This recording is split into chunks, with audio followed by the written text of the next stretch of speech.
کہ یہ اللہ کی رحمت ہے پیغمبر کہ آپ ان کے لیے نرم ہیں. اگر آپ تندخو ہوتے اور سخت دل ہوتے تو یہ سارے آپ سے بھاگ جاتے، یہ آپ کے قریب نہ آتے. آپ ایسا کیجئے، فاعف عنہم، ان کو معاف کیجئے، واستغفر لہم، اور ان کے لیے اللہ سے معافی طلب کیجئے. یہ آپ کی خوبیاں تھیں. آج ہم دیکھیں اپنے گریبانوں میں جھانک کے کہ کیا ہمارے مزاج بھی اس طرح کے ہیں، یا ہمیں شیطان نے اس پر خوش رکھا ہے کہ تو زبان کا تو کوئی بات نہیں، سخت ہے، سخت بات کرتا ہے، لیکن تو دل کا صاف ہے. یقین کیجئے یہ ایک تلبیس ابلیس ہے، ایک شیطان کی سازش ہے کہ ہمیں اللہ کے رسول صلی اللہ علیہ وسلم کے اخلاق سے دور رکھے.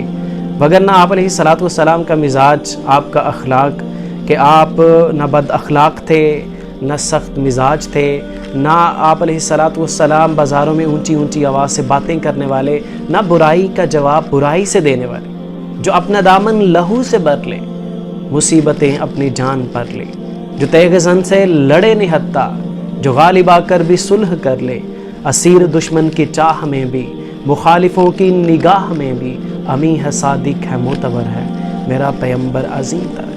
آپ علیہ الصلاۃ والسلام برائی کا جواب برائی کے ساتھ نہیں دیتے تھے. وَلَٰكِن يَعْفُو وَيَصْفَحُ، آپ تو درگزر کرنے والے تھے، آپ تو معاف کرنے والے تھے.